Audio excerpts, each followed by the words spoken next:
like we have a lot of years of experience that's getting ready to leave.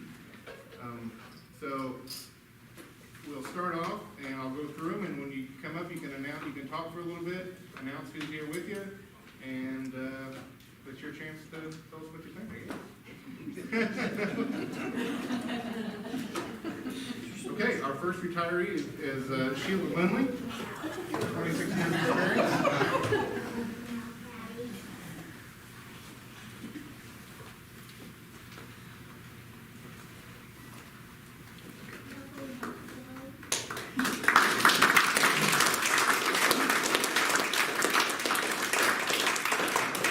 Congratulations. Thank you. Thank you. And it's your chance to tell us who's with you. So, my husband, my daughter Amanda, and two grandsons, Mason and Ryder. That's great. Anything you want to say to everybody? Nope, just had a good time. Different. That's about it. All right. Thank you. Thank you. Congratulations. Thank you.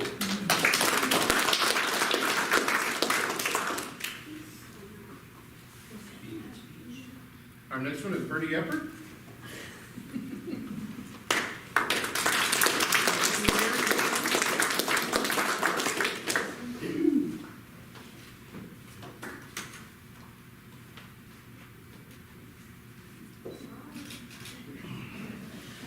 Congratulations. Who'd you bring with you today? I brought my husband Gary, my daughter Danielle, my son-in-law Brent, grandsons Adam, Axel, and Arrow. All right. What a crew. Yes, they are. Anything you'd like to say? I'd like to say I've enjoyed my time here, and I'm going to miss everybody. So, You'll be thanks. Thank you. Congratulations.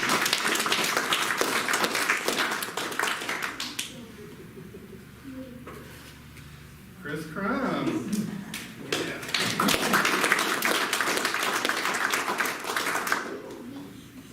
31 years of experience. I remember seeing Mrs. Crum at the end of the lunch line Rosin School. All right, who do you have here with you? My husband Dennis and my son Rodney. My other son's at a tournament. And enjoyed my time here and ready for retirement. Thank you. Congratulations.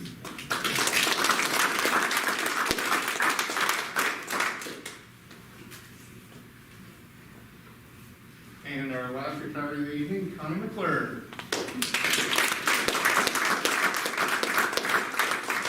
For 29 years of experience. No, I saw the first year. You set the first year? I believe you're my daughter's art teacher this year, correct? It was my pleasure. I don't believe that. Who do you have here with you? I have my schoolmate, my class president, and my friend George come from Brazil. Now he's from Virginia. Anything you'd like to say to everybody? I will, yeah. Thank you for all helping me get to 30 years. I'd like to thank the school board for their wisdom and appreciate all the challenges you face that the teachers don't face. And a word of wisdom from a fellow named Nipsey Russell. Anybody remember Nipsey Russell? Nipsey Russell said, "Living above with the saints above, oh, that will be glory. But living below with the saints below, now that's a different story." Congratulations. Thank you.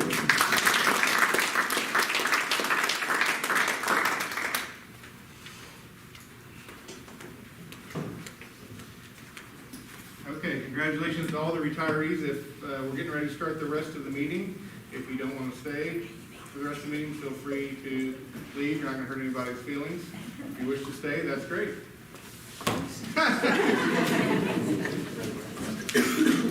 Everybody can leave it down. We got a softball tournament. Make sure you take plenty of cake. Punch. Yeah.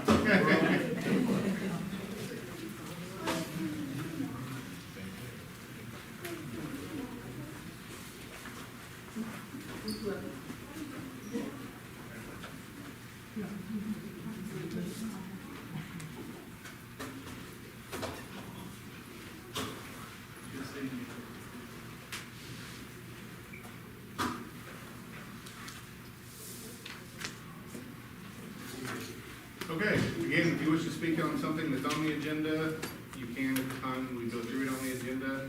If you wish to speak on something that's not on the agenda, please make sure you've signed up, and there's a opportunity to talk at the end of the meeting for general comments. So with that, Mr. Schimpf, are there any revisions or corrections to the agenda? Yeah, we have a few revisions. We've got additions in your miscellaneous packet that was at the table when you got here, including a return to school statement, where we want to talk a little bit, just briefly, about what school may look like in the fall, job description, and corporation vehicle discussion, and some banners that are being purchased around town. I got some information on that just late today, so I want to share that with you. And then last, under new business, I'd like to go ahead and strike item 9E. Regarding student handbooks, we'll come back to that next meeting. Very well. So we'll move on to approval of minutes from the prior meeting. We'll start out with the May 11th executive session. Included in your packet. Are there questions or comments on that meeting? If there are none, do we have a motion to approve? So moved. Jim has made the motion, Second. seconded by Kim. All those in favor? 6-0 vote. We'll move on to the two May 19th meetings, the executive session and regular session. Are there any questions or corrections to the minutes from Mr. Schimpf on those meetings? Yes, it shows, I was in attendance for the executive and regular. I was not there. And it shows I was present during the executive. And you were not present in either one? No. Are there other corrections to this? If there are none, do I have a motion to approve with the correction of taking out Mr. Wrightsman's attendance in both meetings? So moved. Gina has made the motion. I'll second. Elise with the second. All those in favor? 5. All those abstaining? 1.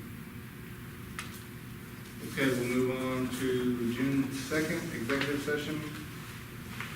Are there questions or comments about those minutes? If not, do we have a motion to approve that as presented? So moved. Kim has made the motion. Seconded by Zach. All those in favor? 6-0 vote.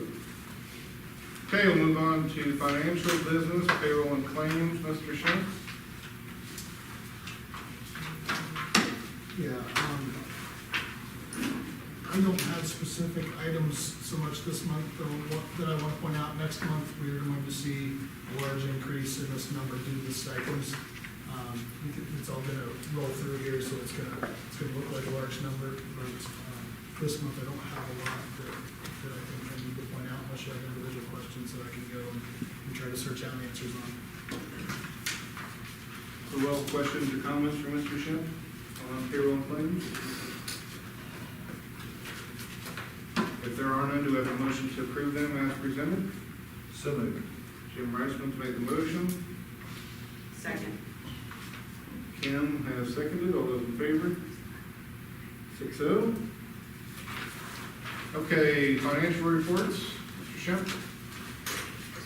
Yeah, on the financial, we did get our draw today, from the taxes, so that's not gonna show up here. County. Yeah, county tax. That's not gonna show up here, but again, that's also gonna show up next month. So that balance will increase significantly. On page 38 at the top, under 300 operations. Otherwise, I don't have a lot of points for this week's, or this month's financial reports, again, unless there are specific questions, the board. No, so, I mean, our education fund keeps growing. Is that a result of the ESSER funds or a result? Yeah, it's not the ESSER funds, it would have to do with our increase in student count, is really where those dollars have increased from. ESSER fund, we end up having to get reimbursed as So we you go. think expenses in there, so we never see it on our fund balances. Okay, other questions on the financial reports? Not, do we have a motion? Somebody motion. Zach has made a motion. I'll second. Elise with a second. All those in favor? Six oh vote. ECA reports. Yeah, on the ECA reports, and, you know, your eyes always go to the largest accounts there, mine do, right off the bat, and you look at the athletic account, it's gone down from 25,000 at the start of the month to 19,000. And every year we say, you know, this is the time of year where we're gonna spend and it's gonna decrease, and so that's not abnormal at all for that to happen.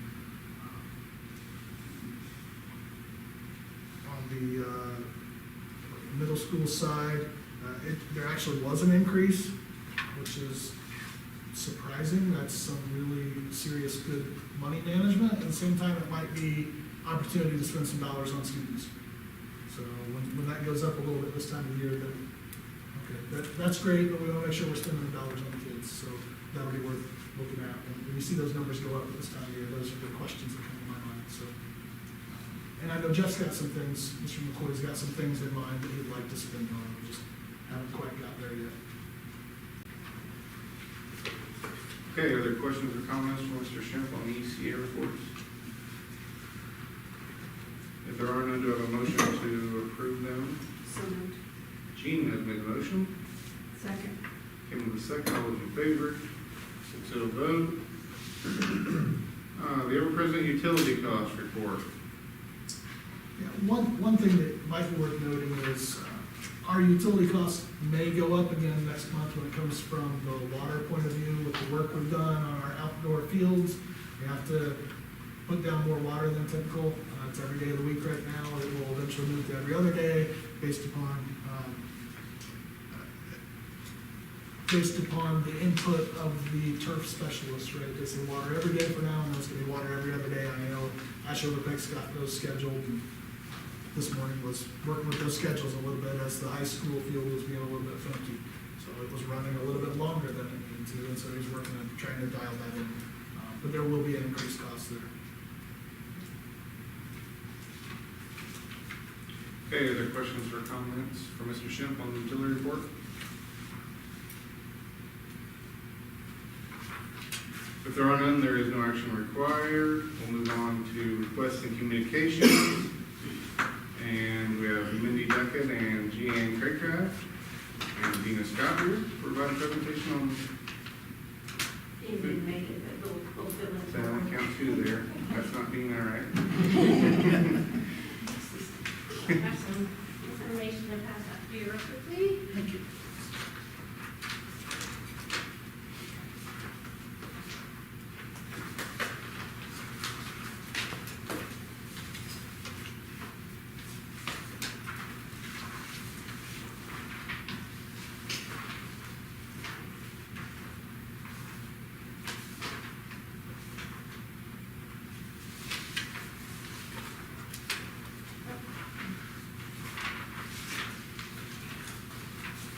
All right, so I'm Mindy Duckett. I'm the Community Wellness Coordinator with Purdue Extension. I actually work in 3 counties. I work in Hendricks, Putnam, and Park counties.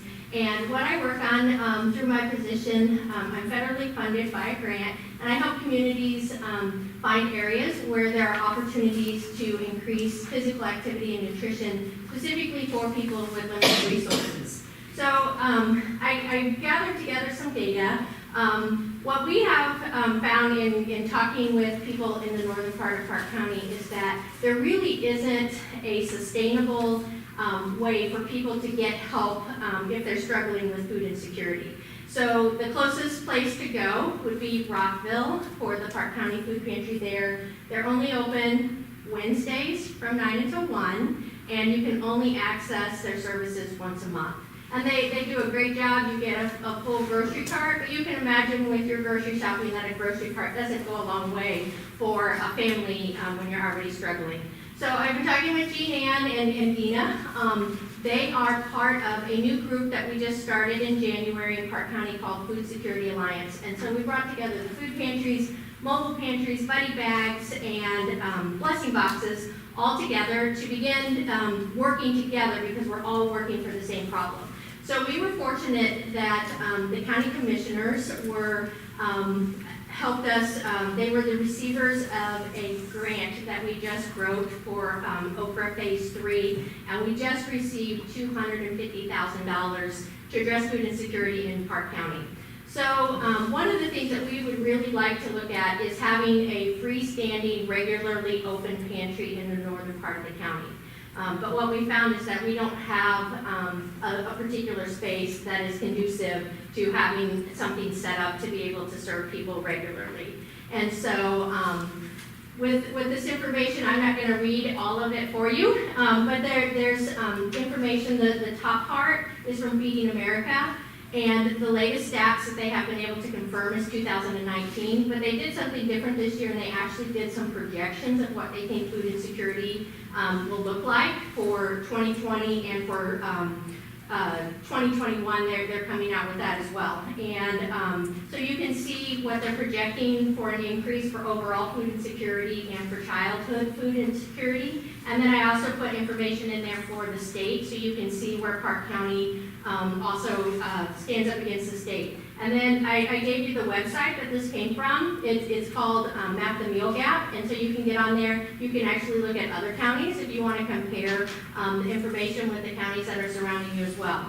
In the middle there with the green boxes, what I think is really important is we can talk about food insecurity, but someone may have a great need, and someone may just be, across the line there. So you can see that almost half of the people are at 130% or below of the poverty level. That is a great need, and they qualify for pretty much all of the programs, but it's oftentimes not enough to help them meet that gap. The middle one, those would be people who would qualify for reduced lunches, WIC, a few other programs, and then the very top, 32% of people who are food insecure don't qualify for any sort of programs at all. That's where food pantries are really, really important, because that's where they're going to go for assistance. They can't get SNAP, they can't get WIC, they can't get free and reduced lunch.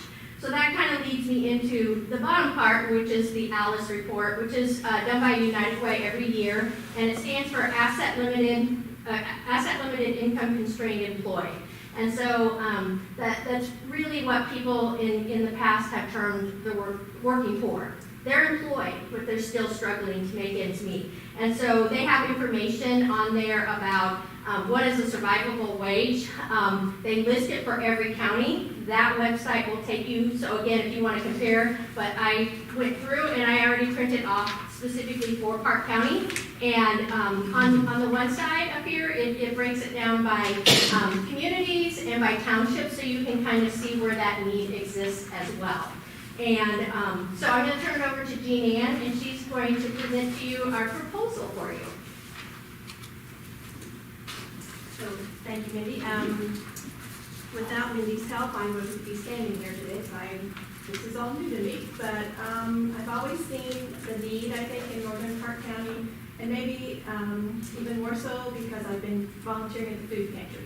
And so I'm not out in front where I see everybody go through, but I do see several people that I know and some that I don't, but not from our northern part. And I think part of it is that 9 to 1. You know, we have people who work and they just can't get there. So my desire is to help our local folks here. And between all of us and putting our heads together, we looked at your facilities here and think there might be some openings. You've all been told, I think, from Mr. Schiff and explained a little bit about this, so I don't want to go into detail, I guess, but we would like to ask for your cooperation and support to allow to have a food pantry, I'm just going to ask the administration building, the old Turkey Run administration building. That's where I would really like to see our spot. It's not in the school per se. Therefore, people who don't have children in school won't think it's just for kids in school. It's a little less obvious when people are a crowd. So another thing, deliveries and trucks coming in and out, where if we were in the building here someplace, we might be in the way of the buses, or who knows. But so I'm specifically going to ask for the administration building. And so that's why I'm here, and I'd like your input and questions if you have any questions. We've met a few times and talked. I think Mindy, it's been probably maybe even 4 months ago, probably when you first approached me with conversation and started giving me statistics showing that there's a need. And then conversation has come up a few more times along the way. We've met with a couple of principals. We've met together as a group here in the former fax room, because that was a space that seemed like a possible location. There's another room next door there that was a possible location. Basically, there's the need to be somewhere in this northern end of the county, and so we went into the admin building, we went into those spaces, and I said, you know, these are open spaces we have right now. I can't guarantee that any of these are necessarily available. I said, but why don't you come to the board, present, talk about statistics, and you know, see where that discussion goes from there. That's kind of how we got to this point. Right. So when people come to the pantry, I mean, is it just Park County citizens, or, I mean? So I have support from about 5 churches that I've talked to before I even came to Mr. Sheff or as just in thinking. So that's Tangier Friends, Bloomingdale Friends, Marshall Federated, the Spirit of Life from Kingman. Because I think our Kingman neighbors are a long way from Covington, which I think is there, but they're pretty close to us, and a lot of, I mean, it's right there on the county line. Brush Creek Friends, a couple that I have not contacted is Marshall Baptist and Bloomingdale Christian, but I have support from those churches and those people with, just volunteers, okay? People that are interested in pursuing this project and making it come to happen. Does that answer your question? What about space? Is there enough available space? Because you're gonna have to store food there, You're right. right? I mean, how full is our old admin rooms, house now? Right now, we have a lot of old records in there that are stored there. The space that was used daily is open right now. I think probably another, and I don't mean to cut me off if maybe Jim here, but one other question that probably the board would like to know is, what's that look like, right? So if you say you'd like to use that space, what's that really mean, right? Is that every day of the week? And what's that? What are your thoughts on what's that look like? Our thinking is 4 to 6 one evening, maybe a Thursday, and perhaps a Saturday morning. Okay, depending on the number of volunteers and everybody that we can all pull together. With this grant, we are going to get lots, that's a lot of food, that's a lot of money. We only can purchase food and hygiene items with that, okay? So I've asked in several locations for space to store things beyond that admin building a little bit. But I think we do what we can with that space. You know, if this is our space, we make it work. We do the best we can with what we have, and that's what we have right now. So I think we make that a positive thing and go from there. I think that there's plenty of space in there to be able to use. So I helped start a pantry in our community. I live in Danville, Indiana, in 2006, and we actually started with 2 shelving units in a closet off of the church kitchen. We now have a third of the basement that was added on to the church where it's located. So in that amount of time, we serve close to 100 families a week, and because we're open twice a week, Tuesdays and Saturdays. So, I think it's definitely, when we started our pantry, the question was, how much space do you need? And I said, I don't know, I've never done a pantry before. So that's the space they gave us, and we gradually moved up to that. I think that if you're open to that idea as well, this is way more space than we had for a very, very, very long time at our pantry. So I think it's very doable. You do want to store food, but the idea is that you're giving fresh, healthy food. So a lot of it is just rotating. So it's not like you have large amounts of food that are, you're not going to have a semi truck coming in and dropping it off. Volunteers will be going to Catholic Charities to be able to pick up food. They might make a little bit larger purchases at the grocery store or things like that. When you have the space, you can store things on pallets. When you don't have the space, then you store them on shelving units and things like that. So no pantry looks the same, and so just because Rockville or Rosedale does it this way doesn't mean that, you know, this pantry has to do it this way either. There are lots of ways to do pantries right, and I think there's plenty of space there. When you ask about how much it will be used, obviously if you're open once or twice a week, you would be using it then. All the other times is likely just going to be volunteers who are coming in, they're dropping off donations and purchases, they're restocking the shelves, they're getting things ready. So you still may see a lot of activity on other days, but the main activity is just going to happen when you're actually open and serving the public.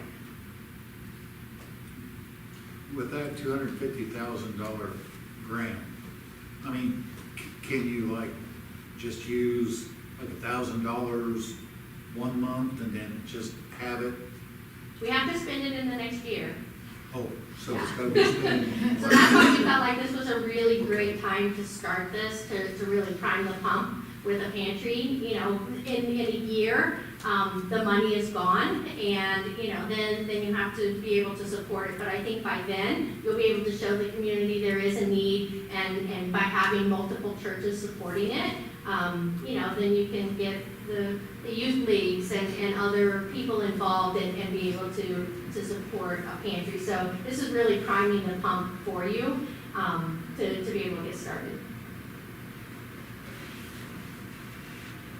Other questions down there, comments? I want to know how to be a volunteer. I think it's a great idea. And we had talked about, you know, it's easy to get very big picture too, and even in talking with Mr. Schimpf about like the life skills class. In Danville, at our school, our life skills class come and they actually help us pack what you guys call buddy bags, we call it nutrition club at our school. And so they actually come and they help us pack those bags. You know, you can build in some learning skills with them to be able to help with stocking the shelves, sorting food, all sorts of things like that would, you know, you can grow it into something that's even bigger than a pantry, and especially when it's located at a school, there's a lot of things that you can now begin to build into just, you know, the life skills for all students. And I think our social clubs too, as well as like FFA and those kids just volunteering their time to, you know, got a truck to unload this evening after school, come over and help us out, those kind of things. So I guess I do have one question. Do you think that the available parking is adequate for the amount of people that possibly could be coming in and out of there? And you also mentioned that your hours would be limited from possibly 4 to 6 on a Thursday, 9 to whatever on a Saturday. I know we don't want to embarrass anyone in our public, but the schools actually, I mean, wouldn't be in session during that time in this particular facility. So, I mean, would that change your opinion on whether admin building versus a room here in the school that might be available? I'm just asking because I think the admin building, what is very attractive about that is all of the space. So, you know, if you have a line of people who are waiting to come into your pantry, do they have to stay outside in the elements because there's only so much room for people to come in? The idea is, you know, once it's safe to have client choice or client shopping, so they get to pick out what they want. It does no good to send home peas and green beans with a family that doesn't eat peas and green beans. You might as well give them nothing. So client choice is always the ideal. And so I think that you would ask about the parking too. The nice thing is there is a sidewalk that leads over to the parking lot. You could do overflow parking there. At our pantry, we have the industrial metal wagons that we load everything in and then take out to the cars. You can use shopping carts and things like that. So there's a nice pathway that if you would have to have overflow parking into the parking lot, you would still be able to get their things to their cars pretty quickly. There's a good flow through that building. We've got 2 doors, we've got an in and an out. We've got space to sit maybe in the old soup's office and registration someplace. We have bathrooms that are right there that are available. And then the main conference area would be the shopping storage area. Your ideal start date, I think you said, It's pie in the sky. We don't know if it could happen, but like the 1st of August. so there wouldn't have to be any sort of decision made tonight. This is more No. informational. Take the information, or, you know, whatever the board prefers, but August means there's only one other open opportunity to make that sort of decision, I guess. So, Is there any insurance implications with this? I have not talked to Tim McCormick about it, but I can get hold of him. That would be my only question. That would be, And I'm happy to get you connected with other schools who have in-school food pantries. Avon is one that I work with, Brownsburg as well in Hendricks County. They both have in-school food pantries. There are none in Putnam County that I work with, and then none here in Park County. And I don't see this taking the place of the closet that's here in the middle school. Isn't there a kindness closet, or I don't know what it's called exactly, but it has hygiene items and some food, I understand. I don't see that taking the place of that. I think this would be in addition to, kids during the day still may need those items, and we wouldn't need it necessarily. I think everybody here is for it, and I think we can make it happen. So, I mean, like, it's just a matter of checking out a few details first. So, And it helps the community. Thank you. absolutely, I think it's great. So we will wait to hear from Mr. Schiff on an insurance issue, if there is any, and We can make sure we're in good shape there. super. I think that's what everybody's from here. So, Thank you for putting this together. Thank you. This will be a great addition to the north side of Park County. We have a new one in the south side of Park County, so I feel that, all areas are now being served. None of the hours overlap, so you've got daytime, you've got evening, you've got weekend, a different evening and things like that. So I think this is a really good opportunity to be able to serve all of the people in Park County. So thank you for your support, and we'll work on getting things together, and yeah. Thank you. Thank you. Putnam County. Nice looking. Okay, we'll move on to the personnel report. We have a FMLA. Yeah, I recommend the board approve a leave for Becky Loudermilk from July 7th until August 23rd. She's already secured a sub for when she starts on this FMLA leave, and I'm asking the board to approve the leave. Any questions or comments? So I have a question, and this is just a direct question. Why would teachers take FMLA during the summertime when they didn't have any required duties? I think they tend to base it on when their health concern, if it's a health concern, you base it upon when that first shows up. Maybe there's an unknown piece of when that might actually end, and they've got an ideal return to work date, but sometimes things happen. I think they're trying to cover their bases would be the way I would look at it. I've not had that individual conversation with her, obviously. Right, no, I'm not, But yeah, not in general, it's individual, nothing personal. That's why I would do it that way, because I would try to give opportunity for a sub to get lined up, so I get the best person in place for the kids. But, okay. Just a question. So, do we have a motion? So moved. Kim's made a motion. Second. Elise with a second, all those in favor? 6-0 vote. Okay, we have maternity leave. Yeah, Amy Lishon is requesting maternity leave for the 21-22 school year. If things go as planned, she would return to her duties after completion of the 21-22 school year. She would begin her leave after fall break, October 18th, 2021.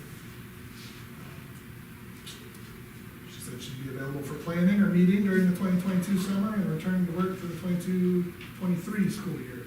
That's her plan. Very well, if there are no questions, we have a motion. So moved. Jim has made the motion. Second. Gina with the second. All those in favor? 6-0 vote.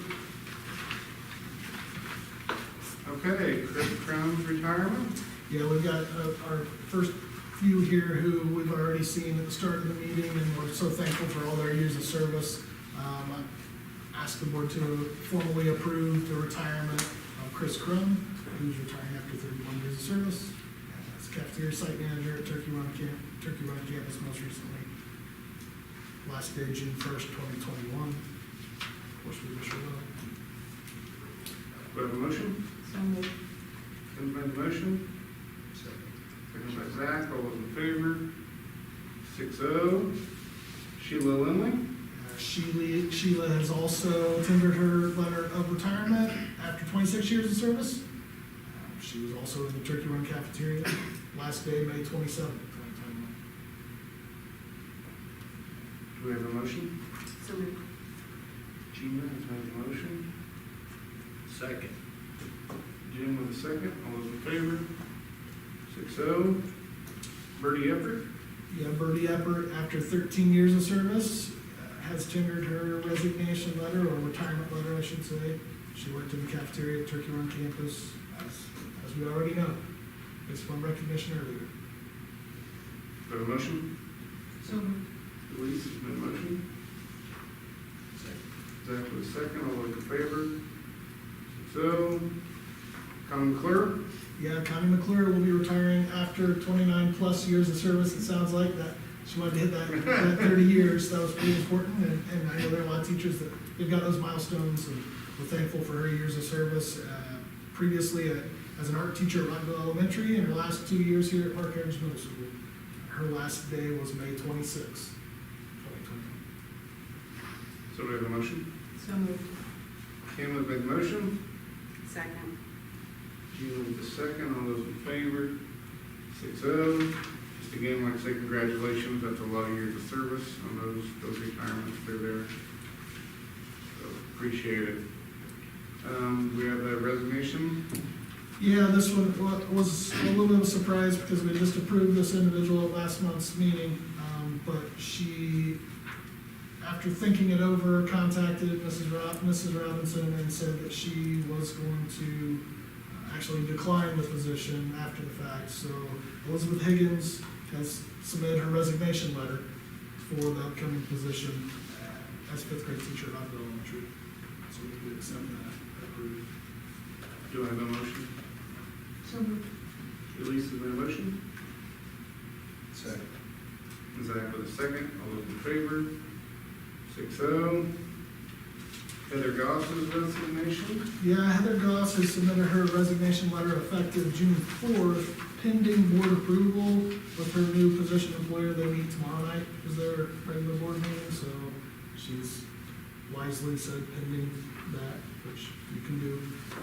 She was ag teacher, FFA advisor at Park Ridge Middle School, and asked the board to approve her resignation pending approval at her next position. Do we have a motion? So moved. Jim with a motion. Second. Gina with a second. All those in favor? 6-0. Mr. Schultz. Yeah, Mr. Schultz has submitted a letter of resignation from his administrative position with hopes of transitioning to a teaching role in the corporation. I would recommend the acceptance of this resignation and placement of Mr. Schultz in the role of special ed teacher, which we have a couple openings in the corporation. He would have to pursue an emergency license on that as well. He also has a math degree, and he would like to go back into the classroom. And so we have some opportunities for that. If he was to go back into the classroom, the board was to approve that, he would be at the top of the scale, which would be a level DD. That's all pending board approval, of course. And I don't know if you want to separate those out or approve them at the same time, or disapprove. Let's leave it as it is. Is there questions or comments? Emergency license, isn't that just because he doesn't have that?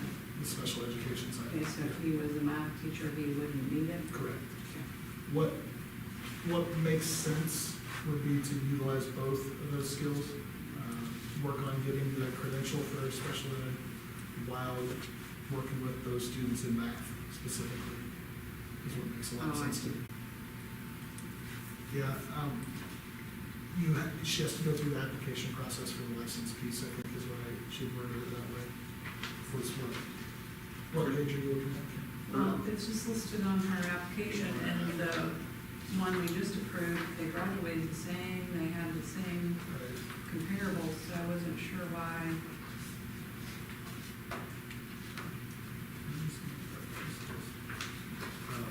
She says she has to list where she's gonna be employed to obtain it, is what she said. I'm not, To obtain the emergency license, though. we would wanna approve her based upon her getting her license License, before the that's school right, year. And yeah. we can, yeah, I mean, if you wanna make your approval that way. I just didn't know why that, I just thought that was odd. I'm not sure why she worded it that way. So we wanna change this to approval pending her getting a license, right? I would think so. Yeah. Does anybody like to make that motion? So moved. Lisa made that motion. Second. Jean with the second. All those in favor? 6-0 vote. Okay, ECA positions. Yeah, I'm recommending the board approve Louis Spur to receive the second semester FCCLA stipend. She was the fax teacher for the second semester in a leave capacity. She filled in for Amber White while she was on leave. Seems appropriate to give the stipend to her since she filled in for the leave and also did the ECA leave essentially. My understanding, Amber has also agreed to that, and so that makes sense for whatever that's worth. I think it's good to talk to the person who's in that role. So I'd ask the board to approve that she, Luann, obtain her pay, including the stipend for that. For FCCLA second semester. If there are no questions, do we have a motion? So moved. Jean has made the motion.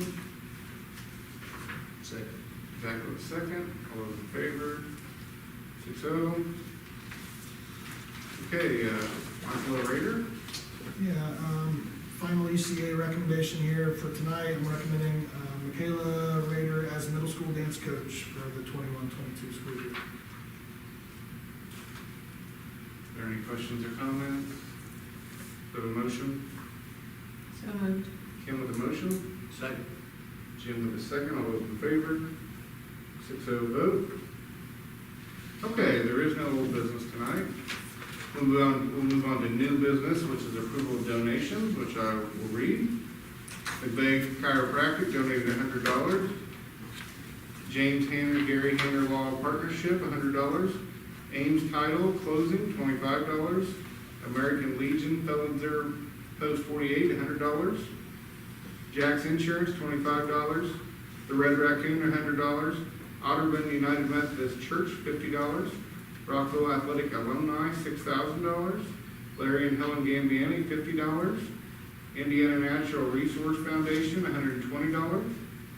Future X, $100. Rockville Rotary, $1,500. Overpeck Gas Company, $100. Rockville Athletic Alumni, $200. The Fountain Trust, $300. Paul and Sarah Klingerman, $100. Total donations of $8,970. It's great support from the community, and we very much appreciate those. Do we have a motion to approve them? So Zach has made the motion. I'll second. Elise with the second. All those in favor? 6-0 vote. Okay, looks like we have some fundraisers, Mr. Shem.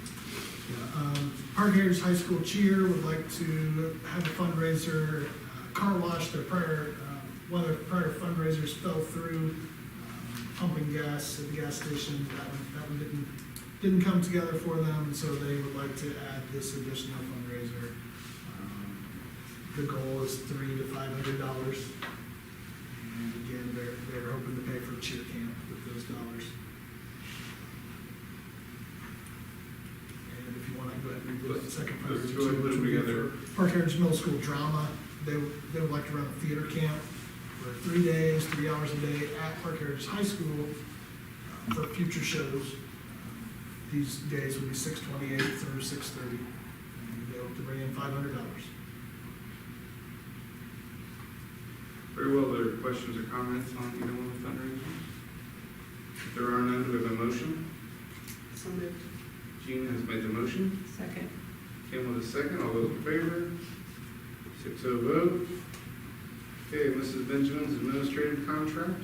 Yeah, June 30th is the final date on Mrs. Benjamin's administrative contract. Administrative contracts can be for 1 to 3 years at a time. I'm recommending that Mrs. Benjamin's contract be renewed for the maximum 3-year period. Her current salary would remain at $70,646, which is same as now, our current, and that's a 202-day contract. This would be reevaluated in the fall as far as length of contract and salary if and when we look at the teacher salary schedule. We like to try to take care of the teacher side before we look at the administrative side. But for formality purposes and for timing, her contract ends June 30th. We need to renew her, and so I recommend you do that for 3 years, the maximum. Okay, very well. Do we have any questions or comments on Mrs. Benjamin's contract? If there are none, do we have a motion? So moved. Jim has made the motion. Second. Zach with the second. All those in favor? 6-0. Okay, school meal prices. The USDA allows, is going to allow us to continue the free program throughout next year. Okay, so we'll be able to do all the free food throughout this next calendar year, which is fantastic. I know that was a question that came up at the last meeting, and so that is still an opportunity for us. At the same time, we're only legally allowed to raise school meal prices by 10 cents at a time. I'm gonna recommend that we raise the prices, even though we know that students aren't necessarily gonna be paying that. But in a year from now, if we don't raise the price in the meantime, I think that can kind of put us in that position when it comes to inflation and everything else. So my recommendation is for the board to approve raising meal prices 10 cents for students in accordance with the maximum increase allowable. Any questions?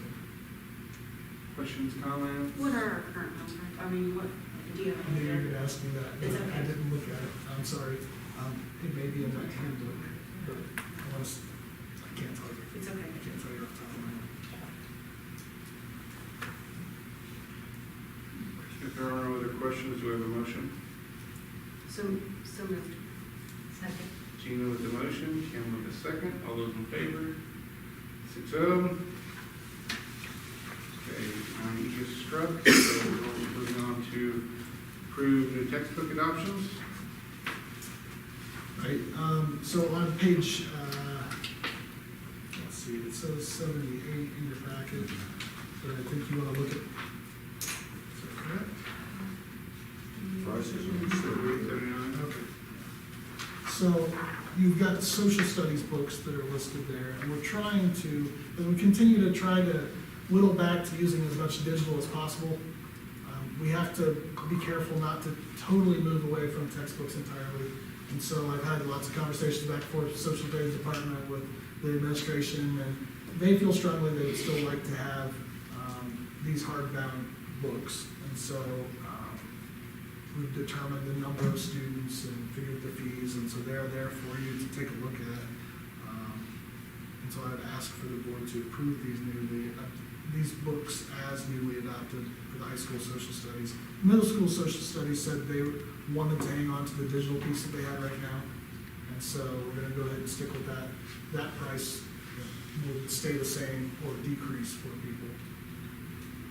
Whereas the high school students are gonna pay, you divide the cost of the book by 4, and you can charge for 6 years, and that's, years 5 and 6 are so that you can recoup the total cost of the books. And but I ask you to approve the textbook adoptions. That's what we're gonna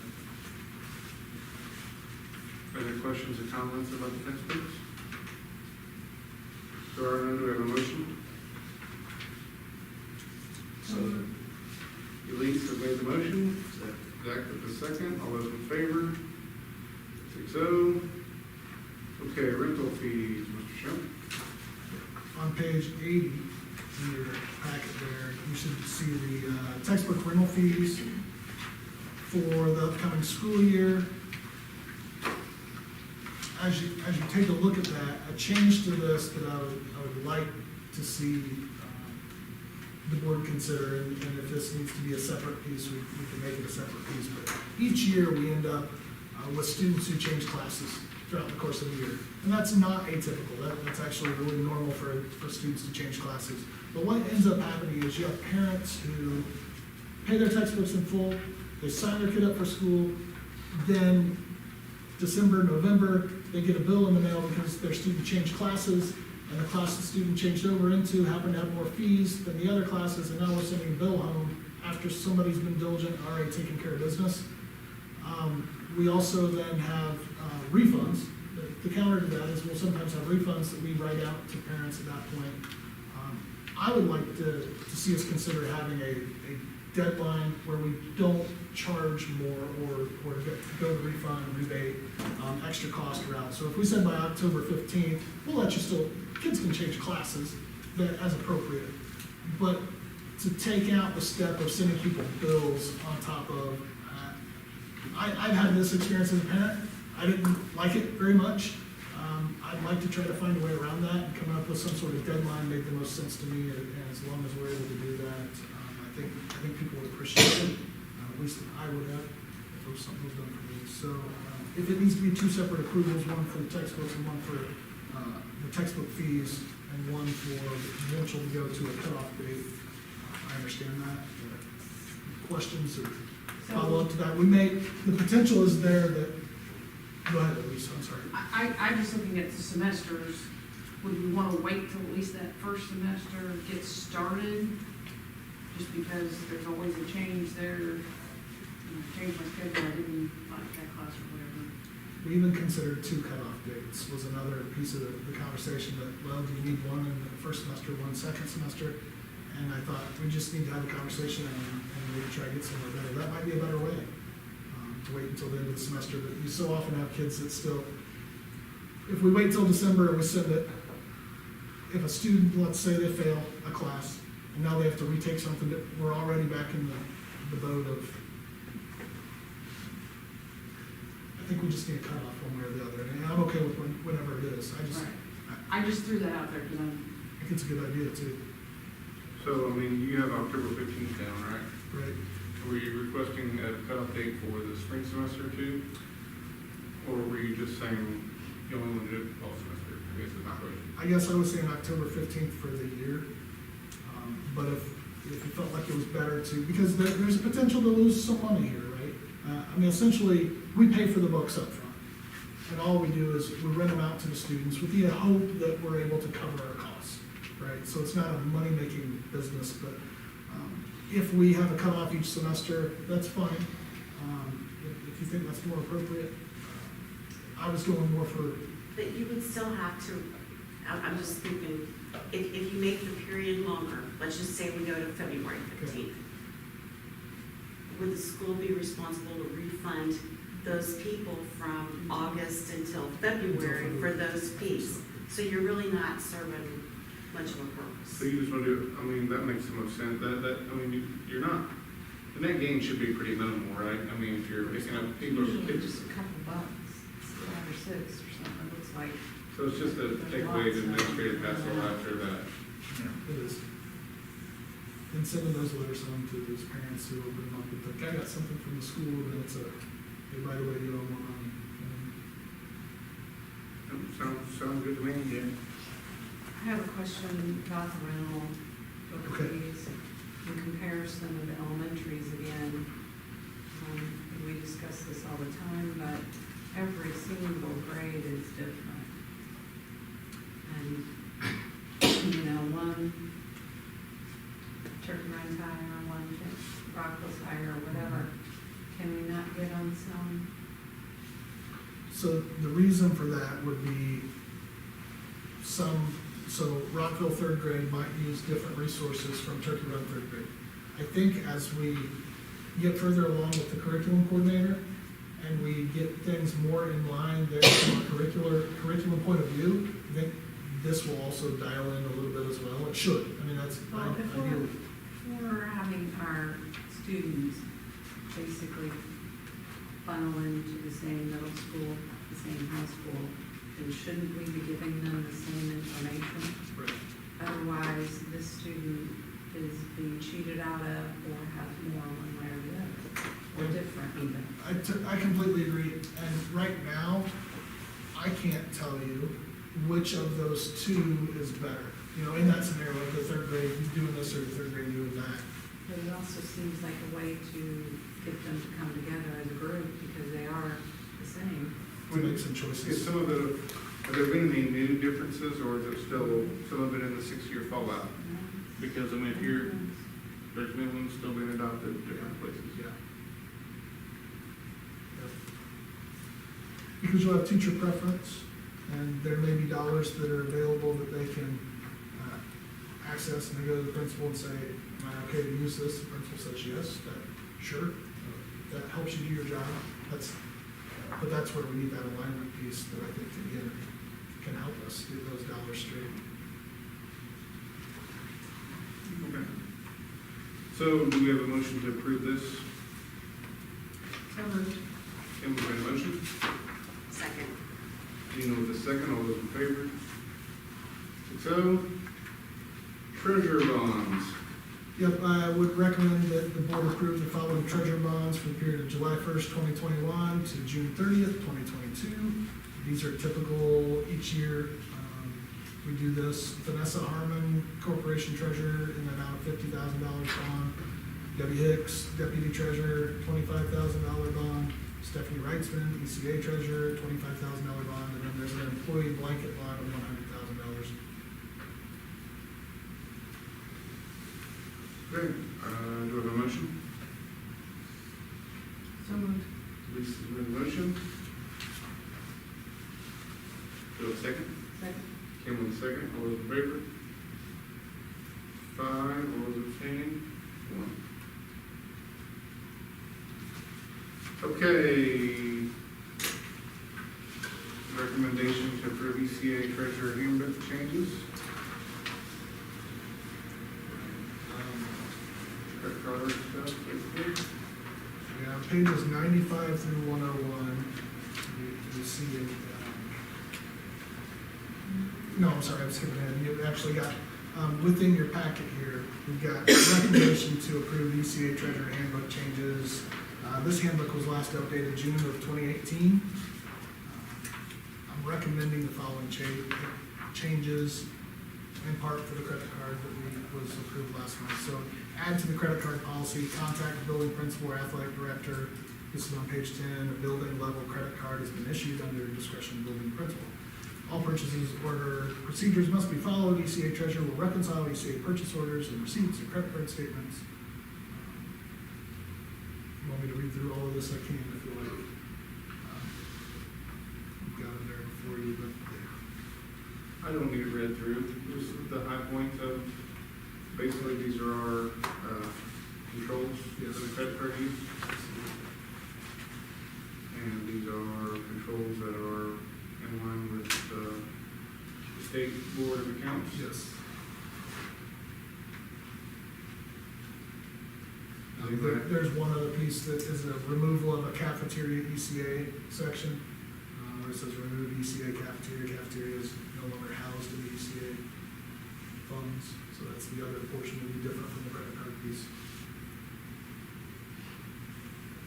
Okay, does anybody have any questions about I this? guess I'm kind of confused about what the gift cards means.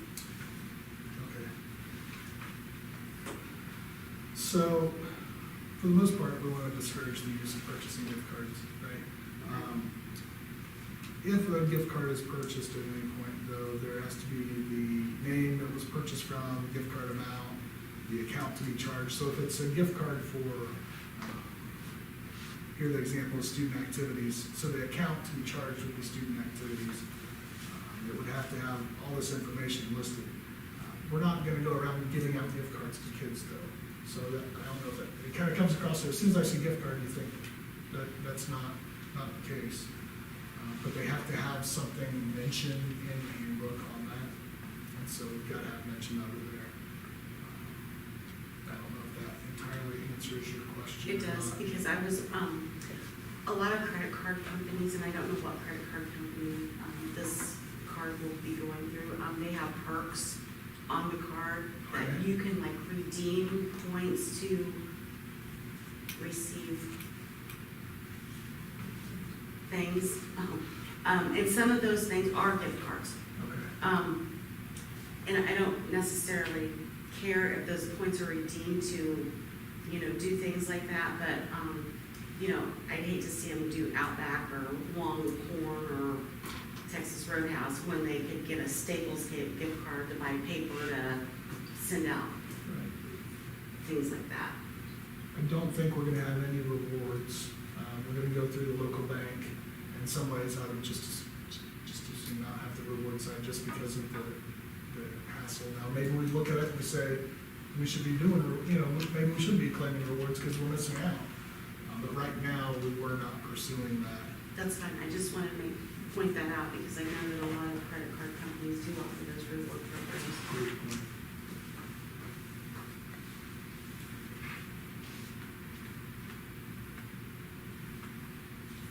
Okay, other questions?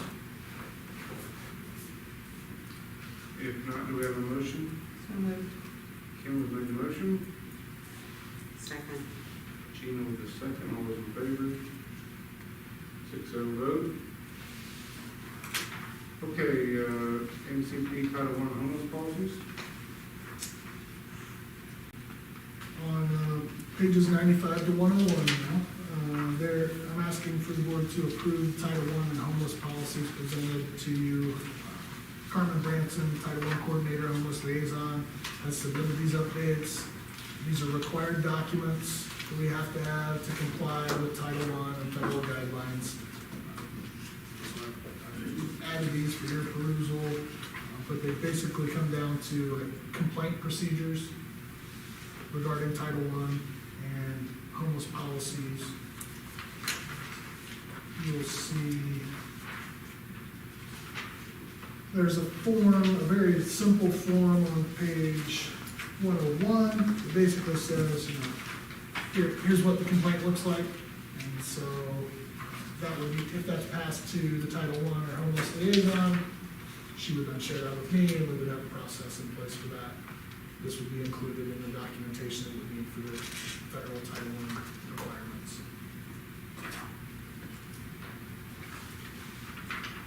Okay, are there questions or comments on the Title I homeless policies? If there are none, do we have a motion to approve it as presented? So moved. Jim has made the motion, Second. Elise with the second, all those in favor? 6-0 vote. Okay, transfer of funds.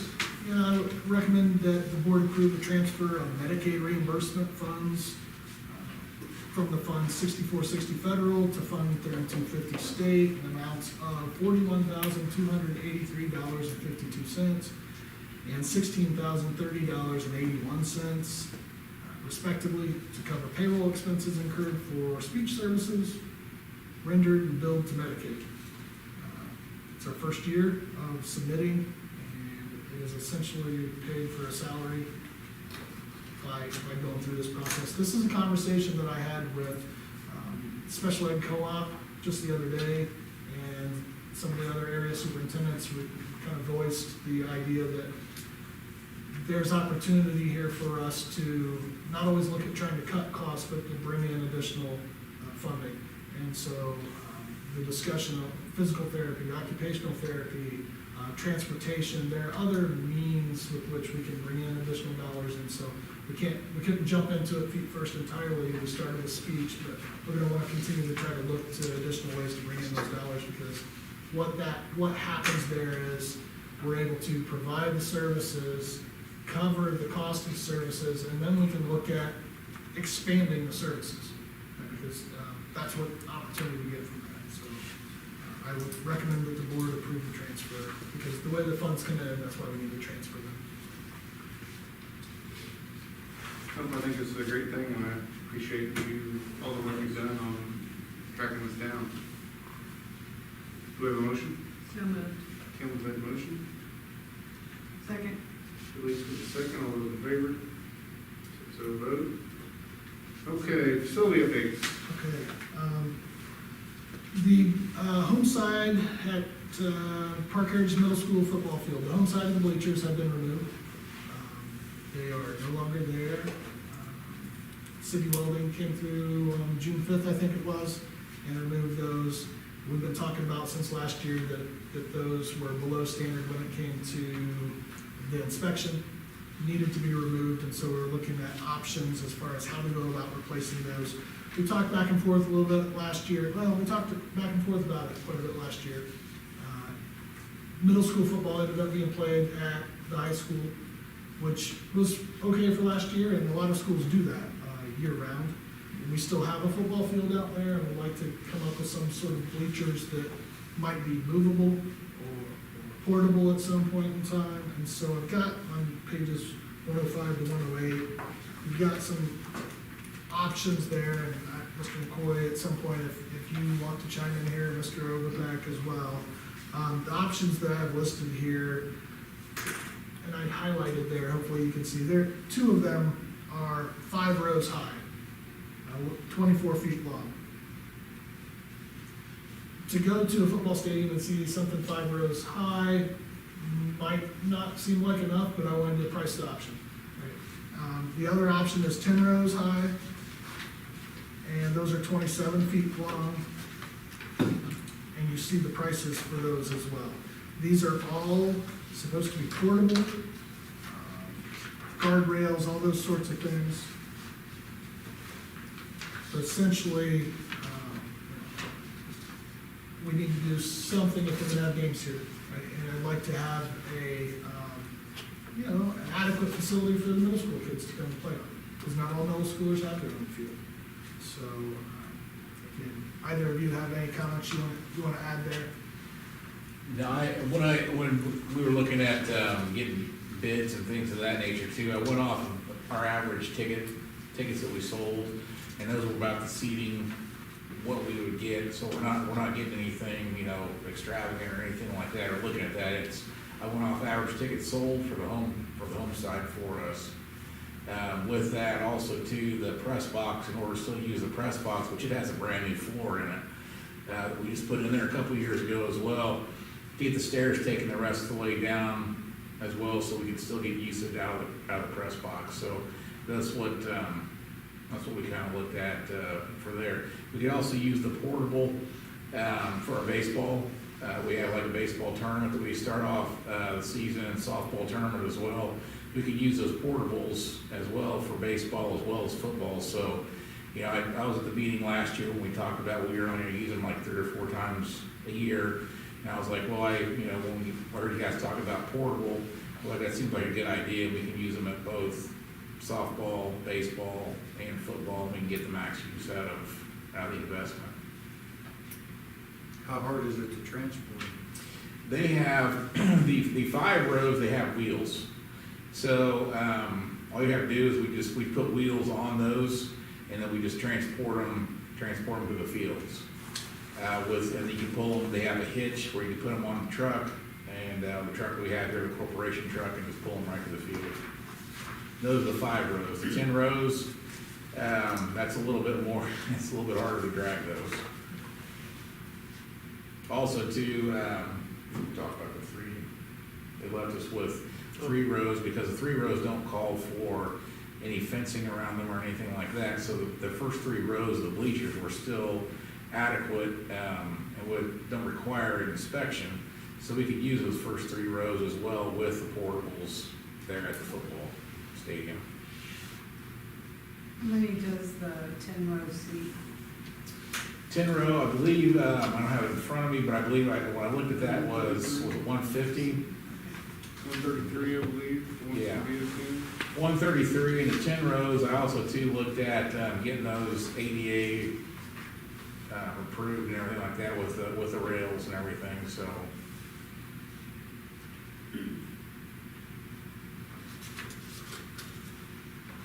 Are they portable enough if we hosted sectionals or regionals at Gideon Field? Yeah, the 5 row, the 2 5 row that from BR that has that on there. They have the wheels, they can be transported, yeah, down to like the high school if if we hosted a regional or something like that. What about the 10 row? 10-row, probably not. 10-row would have to probably stay up here unless we made it like a permanent move with those or anything like that at any time, but 10-row would be hard to move. So didn't it make more sense to do the 5 rows then? It does, in the sense that, yeah, I mean, as far as moving and everything, but also too, if I'm thinking of watching a football game, I don't wanna sit on the front row because the players are gonna be right there in front of me. So you're gonna see our fans that are gonna wanna drift more towards a higher level, to watch the football game. So I guess more of an enjoyable experience for our fans and our parents will be watching the game. The 10-row would be better for them, compared to the 5-row. 5-row for baseball would be perfect. 10-row for football, 5-row for football, it makes it a little bit harder to see. And I was kind of looking at the logistics of the field. I mean, I guess we could probably take those and move them at the ends where the team stands in the middle. And it would be a little awkward, but I guess we could look at something like that. But you also too have the baseball here at the school. You have the baseball hitting cage and things of that nature that would be kind of in the way. Okay, thoughts from other board members?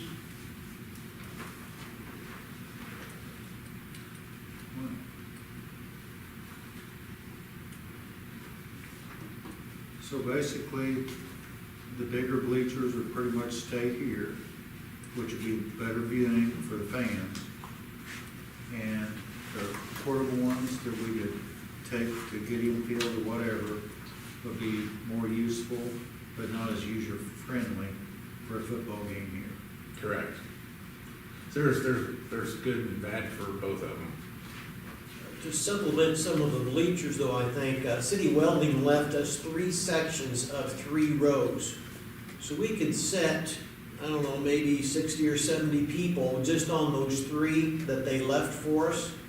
Because we could legally put people on those without any chain link fence around or rails around the edges. So, you know, if you got something with the 10 rows, then use those 3 seat benches, and you could move those around pretty easily with the forks on the tractor. So I think that would supplement for something mobile,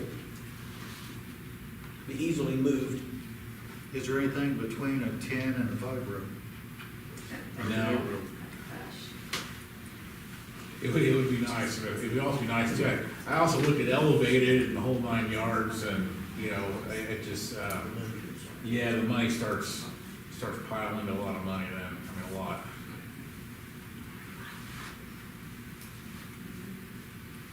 Okay, which one do you want? Why don't we just approve the amount and let them decide? I was just curious which one Jeff would want.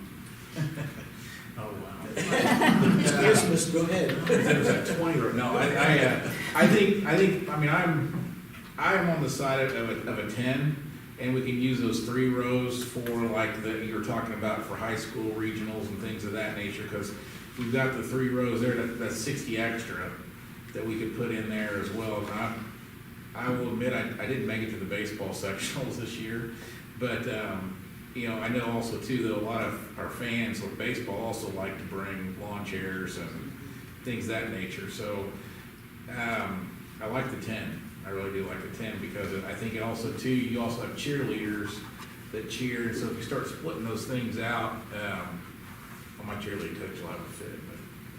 But I like the 10s. I'll be honest, I like the 10. When we were at that sectional, I was up on the visitor side at that other school. They had 10 rows, and I thought, this sure seems like what we need is a 10 row. It's not mobile though, but if we have other bleachers that are,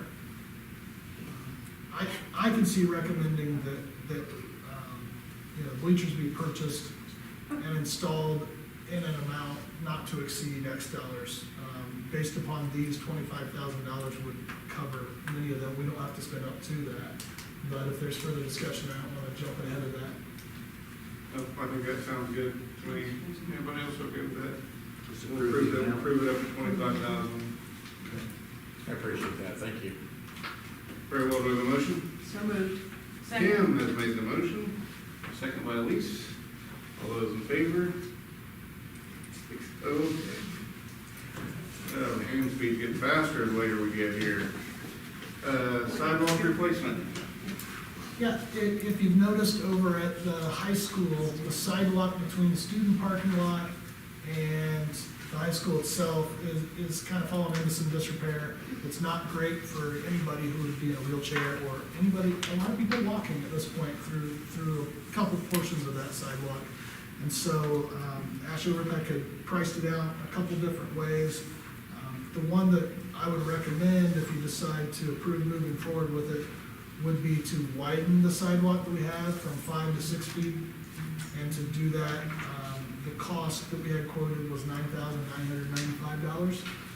There was a lower price for a 5 foot wide, and there was another higher price for a 5 foot wide. But I think having that extra foot would really be beneficial to people, so I'm recommending that the board hire Peachy's Custom Concrete to tear out old sidewalks and replace it with a wider one for $99.95. What's the minimum width that it can be for access?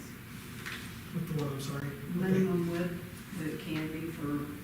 I think 5 is your minimum, 5, isn't it? but, And but then, I don't know that without. okay, and then also, so I'm thinking of, wheelchairs, people that can't walk, or in walkers or whatever. There's no way for them to get to the track. So you wanna look at adding some sidewalk too? Yeah, they need to be able to get there, because if they're going to the other side, where are they gonna, they're not gonna go down those stairs in a wheelchair. There's like 3 steps on the other side. Those are, yeah. But They're not being very good. Talking about a wheelchair, there's no access at all. And so you're pushing that wheelchair basically either through those rocks at the concession stand or through the grass on the other end. And it's really not that far just to connect it. So maybe we wanna get some more prices on additional concrete. To connect it, what do you think it would be, Ash? I don't think it'd be very much, because at the end of that south fence that is right next to the track, Yeah. it's just a short distance. It's not very far. And the sidewalk is pretty close, so I don't think it'd take much more concrete. Can we say up to 12,000? That's what I was That'd gonna be say, it's cheaper when somebody's already doing the Yeah. work, if, I just think if we're already doing it, that's just a miss. When I get old, I wanna be able to use the track. Any other comments or questions on that? All right, Kim, make us a motion. I motion that we up it to 12,000, if you think that's enough, Ash, or, I would think so. okay, and We hope so. add the access to get to the track, improve it. Kim's made that motion. Do we have a second? Second. Zach, with a second, all those in favor? 6-0. Okay, the rental agreement with Spicer for the buses? yeah, when we, rent our buses out, we typically rent them $70, if that's, so we've got contractors who, if their bus is down or something, they have an issue, we have an extra bus, they can rent it from the corporation, they've done that in the past for $70 a day. With summer school, we don't own enough buses to run all 8 of the routes for summer school, so Spicer's providing some of the buses. So it made sense to me to use the same dollar figure that we would rent out to pay them in return. And so I was hopeful that a $70 a day rental on the buses we're using from them would be sufficient. Obviously, we're providing the fuel, we're paying the drivers, so there's not the same cost you would have if you're doing a full-on route from the owner perspective. And it seemed fair. So that was the dollar figure I could come to. All right, other questions or comments? Do we have a motion? So moved. Elise has made the motion. Second. Jim with the second, all those in favor?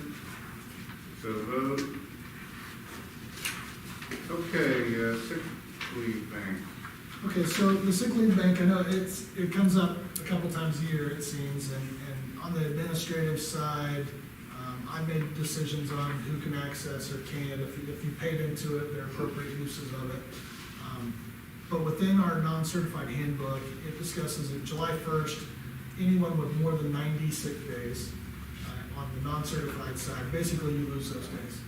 Okay, so for this year, instead of going and trying to change something for those individuals, because with the teacher, we'll purchase days over 90. We don't have that in place for our classified non-certified employees. But I would like the board to consider allowing them to donate those extra days to the sick bank, the non-certified sick bank, which is at 0 right now, which it's been added to. It's been knocked down to 0 again. It's over 60 days that we would be talking about that would be added back to that bank. We have 8 employees in the non-certified category who have above 90 days. Next month, when I present the non-certified handbook, we may want to have some sort of update in there, and maybe it's worth considering whether or not we pay those days for those individuals like we do for teachers. Part of the thought process there is we're encouraging people to come to work, right, and not just use days because they have days. A lot of people would just assume come to work, and if they got some sort of payment for those days, it's worth a consideration next month. That's conversation for them unless you want to have that now, but it would be in the handbook. Essentially, right now, all I'm asking for is for these employees to be able to donate their days over 90. Because June 30th it runs out, and that made it a pretty timely year. Can they donate that under 90? They can, yeah, they could absolutely donate. But over actually, 90. they're actually taking away that they can use them. But, as an example, we've got an employee who she has 96 and a half days right now. She's not going to use those other 6 and a half days. They're just gonna go away. Has that been considered savings for the school? Maybe it has been. But if they use them, we budgeted for that amount anyways. We budget for those days, so. I think it makes sense for them to be able to donate them, and this all started from one of them approaching me and saying, is it okay if I donate my extra days? They didn't come to me saying, can I be paid for my extra days? We do it for the teachers, correct?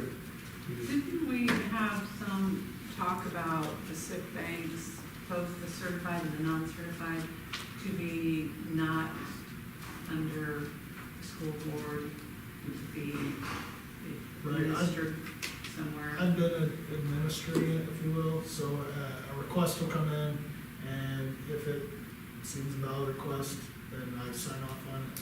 If it doesn't, have a discussion and try to get more information, and then if I can sign off, I will. So the board doesn't have to make all of those decisions. And certified and or non-certified, instead of paying them out for them, since the handbook, is there a way that we could roll that into their retirement? Like a 401B or something like that. It's a perk that, I think a lot of companies We do that now for the teachers. for their sick bank. For if their day's over 90, they Yeah. have the option to get paid for them or go to the 4th. Okay, so then maybe we need to look at that. Yeah, that's a great idea. As of right now, we have a motion to approve this. So Gina has made the motion. Anyone with the second? Those in favor? Yes, yes, Elise? 6-0 vote. Okay, Skybound grant. Last month, I mentioned that we were able to obtain a matching grant of $125,000 through the state. The state has dictated who those dollars are going to. It's a group called Skybound. They do strategic planning. After meeting with Representative, his name was Adam, last Friday, I found out that it's no longer a matching grant, it's $125,000. So we get the full $125,000 in theory, we get the service of $125,000. We're able to use this service who gets $125 for each of these different items of strategic planning over a 2-year period. So we've got all these different components of strategic planning that are now in place. And there are other groups out there who have great products, I think, but we need to go with kind of what we have right now, and I don't think we need to add to that mix. I think it would be too much. But we've got the KRM piece, we're looking at a curriculum piece for in the spring. This group looks at all of it. It is a newer service. They have the contract with the state. I'm happy to work with them and see how they can help us. You know, we can always be more strategic in our planning, even down to like our textbooks and figuring out how to get those dollars lined out and how that ties to curriculum, and that's planning. So I just would ask for approval to sign off on obtaining that $125,000 grant. And we're not bound to results of their planning, are we? All right, do I have a motion? Please make the motion. Second. Second. By Jim, all those in favor? 6-0. All right, let's go to miscellaneous business. We just have 4 items here on miscellaneous. At the April 21st board meeting, a return to school statement was created and approved that basically says for next school year, pending any future outbreaks, declarations of pandemics, or unforeseen circumstances beyond the control of North Central Park Community Schools, all North Central Park Community School students, staff, and parents should plan for in-person instruction to begin on August 9th, 2021, continuing through the end of school, May 24th, 2022, and beyond. And that was our return to school statement. We have that on our website. It's on the very first page. That's to be in compliance with ESSER 3 guidance for the stimulus dollars, the third round. I think it would be a good time to provide more clarity to our stakeholders. And so with that in mind, I think it would be good to make some sort of recommendation regarding masks and those sorts of things for the upcoming school year, because I know there are a lot of questions about that. So I don't know if you have discussions beforehand, but I have in mind here what I'd like it to read something like, unless the local, state, or federal entities require masks for students in the 21-22 school year and beyond, then North Central Park Community Schools will move from a required masking policy to an optional one. Do you feel like that statement covers masking as it stands today? I think if it's optional, we allow people to choose to do so. If we're allowed to make that choice, I'd like to provide that choice to our students and employees. You would just add that to this statement. Nope, I think that covers what we're looking for. What do you think, Zach? Yep. I think it's good. So basically what we're saying is that unless we are made to wear masks, you know, we are gonna let the masking be optional and decided by each individual. You can wear one if you like, unless we are bound to by state, local, or federal authorities. Any questions or comments? All right, do I have a motion? So moved. Kim's made the motion. Second by Zach, all those in favor? 6-0 vote. Okay, middle school principal job description. I've included a job description for the middle school principal in consideration of us now advertising for that position and looking to hire a new middle school principal. There are questions, that the individuals have when they're looking at positions, so I provided that to you. It's based off of similar job descriptions of principals, high school principals. We can, if you'd like to read through this time and come back and approve the next time, that's fine. If you want to take a look at it now, I understand either way. Do you have any questions about this? Okay, we'll entertain a motion if we want to approve it now. So moved. Gina has made a motion. Second. Sorry, I was gonna say. Oh, Jim has seconded, all those in favor? 6-0. All right, corporation vehicle? Our corporation vehicle, the van is in need of an upgrade. It's getting to the end of its life. Vehicles primarily used for driver's education. Terry Veach had obtained a quote for a 2020 van. It's included in your packet there. It's getting harder to find vans, right? The vehicle appears to be a good deal. There's one of the few places she can find a van. At the same time, it may be worth discussing whether or not vans are the absolute best vehicles for kids to learn to drive on. I started to look at, maybe a smaller vehicle is better to learn to drive on. People could argue maybe a larger vehicle is better to learn to drive in. So, we could go a lot of directions with it. Time is of the essence when it comes to purchasing a vehicle, though, right? Because the time to get a good deal is when you see it, right? So for the most part, if you can, this looks like a good deal. But again, maybe we're in a position where if a van's not really the best option, then maybe it needs to be an amount, again, that we're gonna purchase up to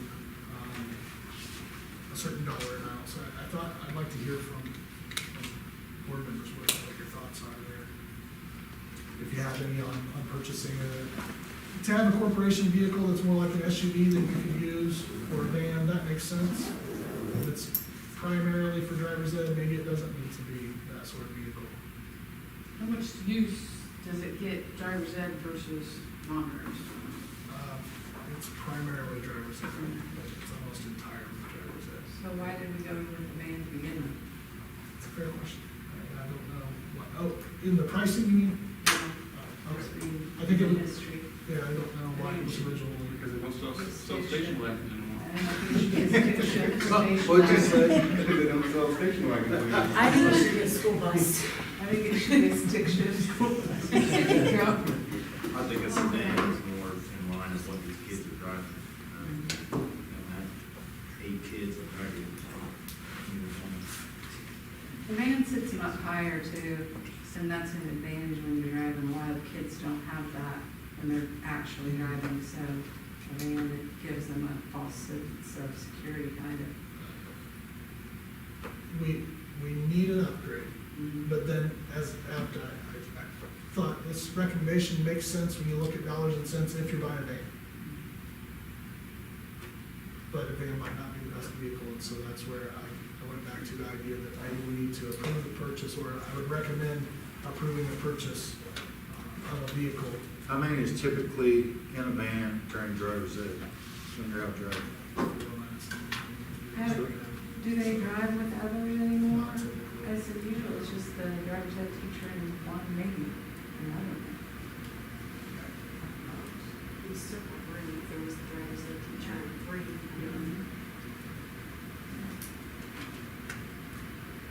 I make a motion to approve it for the amount, not the van. I mean, if you want a van, that's fine, it's up to you, but. Kim has made the motion. Is there a second? Second. Gina with the second. All those in favor? 6-0.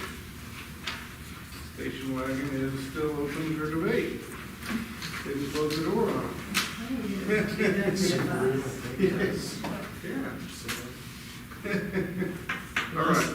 Sorry, last thing in your miscellaneous packet there has to do with banners that the town of Rockville will be selling.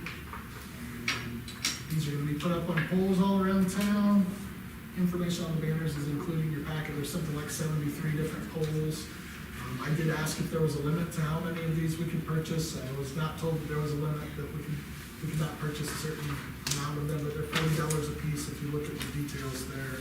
They're end of your packet. We're obviously not gonna buy all of them, but I just kind of wanted to run it by the board and make you informed that they are selling banners at $40 each. It makes sense to have some parked there to join NCP, or maybe for each school. Maybe just brand it for the corporation. They can they can make them up as we want, as far as what logos and things we want on there. We purchased the ones that were up last year, or the last 2 years has been ones They up. had some that were Park Heritage on them, every single one, the first year that we became Park Heritage. Were they purple? Remember that? No, they were gray. They were gray, they were a little off, but I think, but they were, I just didn't remember purchasing them, or maybe we they, did. the town did, or that was the town's, support of the consolidation. So what do you want to, what do you want? As much as anything, I just kind of wanted to have it for discussion. You know, it makes sense to me for us to purchase some of these, or to, does it make sense from board perspective to purchase some, and does it make sense to have, what logos would you want on there? Do you want Rockville Elementary, do you want Turkey Run Elementary, do you want North Central Park on there? They don't still want to support us for free. Well, that's kind of what I'm asking, do they have the same ones that they had? I'm in favor of supporting, and I'm not saying that, but I'm thinking that we wouldn't want it to be Park Heritage if they still have them. Because they already have enough for every single. So maybe we look at sports or schools or something else. Combination of that. Yeah. I don't know what else we put up there with the Park Heritage stuff. Scott's face up there. There we go. That'll bring people to town, I'm sure. Who gets shot? Graffiti is what it is. I agree. How many was you thinking? 10? I think all of them. Are they selling banners to other people? How long are they gonna leave them up? So they want to cycle them in and out, is what they're saying. So I don't know how long we get for an individual banner to be up. I think they probably want to make it a seasonal. Now, that'd be great if it was seasonal, and then go back to the sports side, and you've got your spring, fall, Can you pick winter. which pole you're gonna put it on? I'd like to. Yeah. So who's heading this? Who's doing All of them, I think. Tower Rock. We can pick whatever. Could- Is there only one proposal? Could we have Mandy come and have a presentation? Because the deadline is July 23rd, so that would be next. That'd just be a couple of days. Yeah, that'd be not a bad idea, just to see what they're thinking a little bit there. We could do more with that. But I would hate to have other, I mean, let's just say we wanted to buy all of them, okay? She's gonna have other people that are gonna, Right. before July 23rd. If she cycles them through. And we may not even have an opportunity to purchase one because she might have already sold all seven. So do you think there'd be like a South Lane banner right in front of the, turn off of the school? No, but I think that there could be, you know, like Valero and Casey's and things like that, C&K? maybe. It's not CK. No, there wouldn't be a CK because it doesn't exist anymore. So what are you suggesting? Well, That we go ahead and do them and then have our presentation? I can see doing a tentative number. Say, hey, we think we're going to purchase 5, or we think we're going to purchase 10. Would you please come and present to us so that we Yeah. know, you know, what that really means? Then so we have some locked in, I think that's a good idea. then find out more I about think it. it's something we could really do, actually, if they were gonna do it right, it could be neat to rotate different sports to different. Of course. Well, I'm just saying, your seasons, if you're gonna, I mean, if you have a winning season, And we have, those could be lined up all through town. we've always wanted to promote our schools.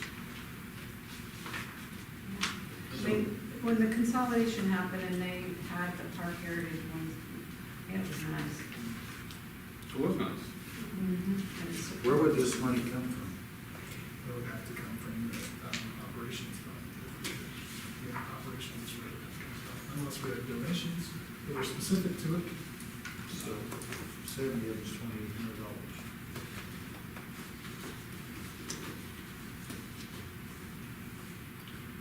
Is it a year, or do you buy them and you have them forever? That's just, Those are the questions that are Yeah. answered here. Yeah. That's why I thought we needed to discuss before buying all of them, even though I asked. if that was May a not be, possibility. that may not be, I mean, if you get them for multiple years, that may not be a bad option. We just need input. Well, we have to buy them all, but we need some money, so. But it's a good possibility. Or maybe there's a partnership that some people would, you would have a business name and whatever the school is. Sounds like a fundraiser for some, cheering committee. All right.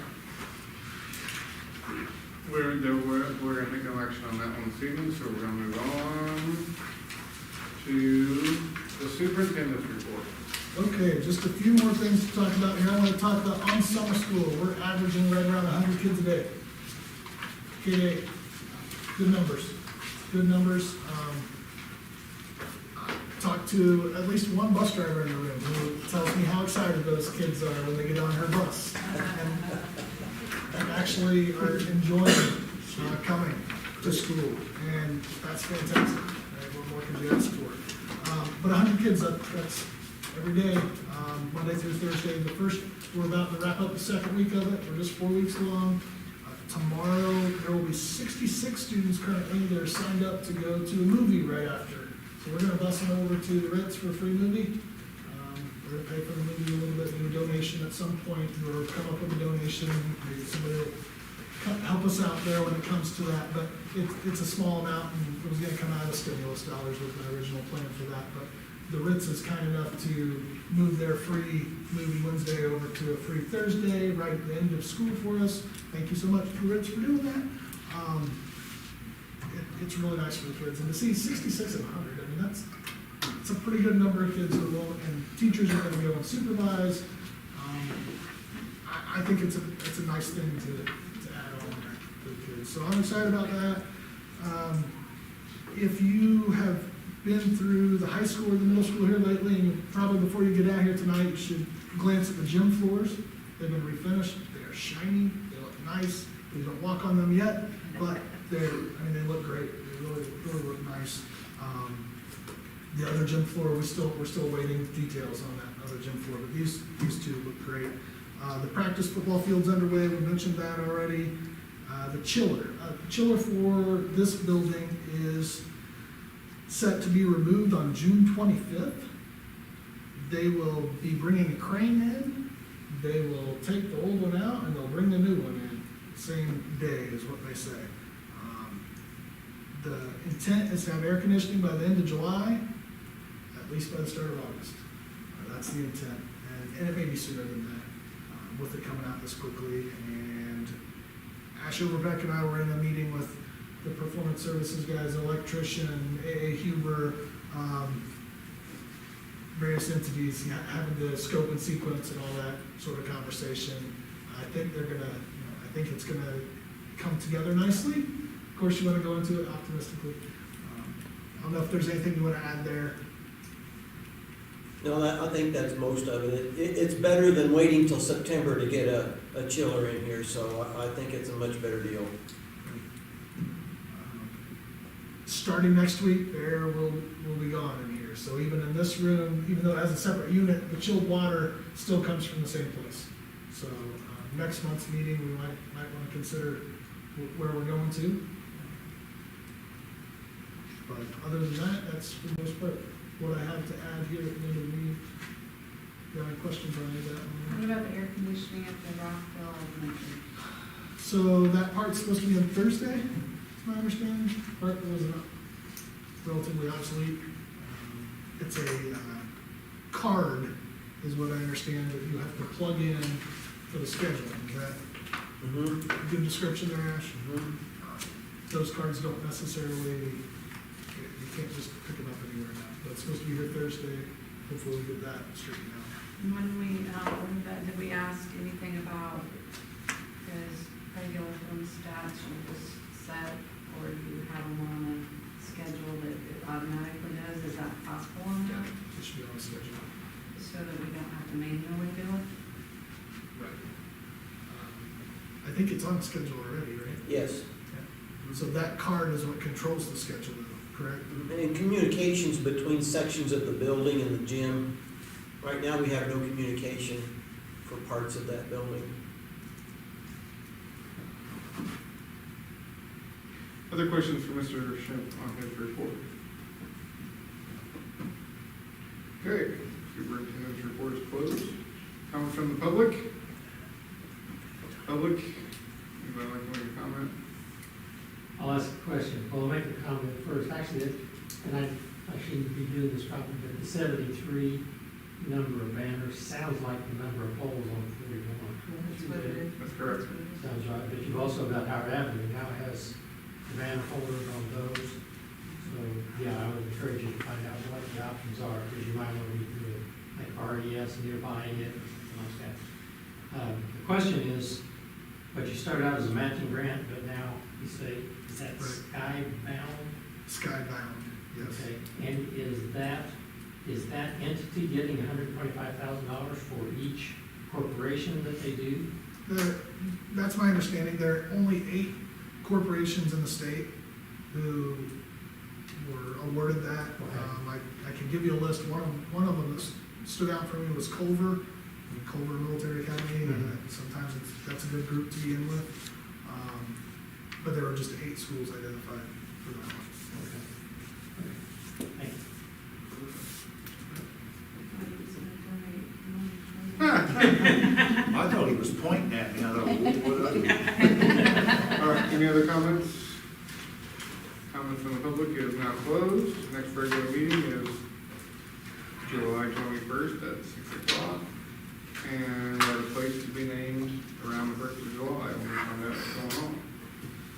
And if there's nothing else, we're adjourned. Thank you all for coming.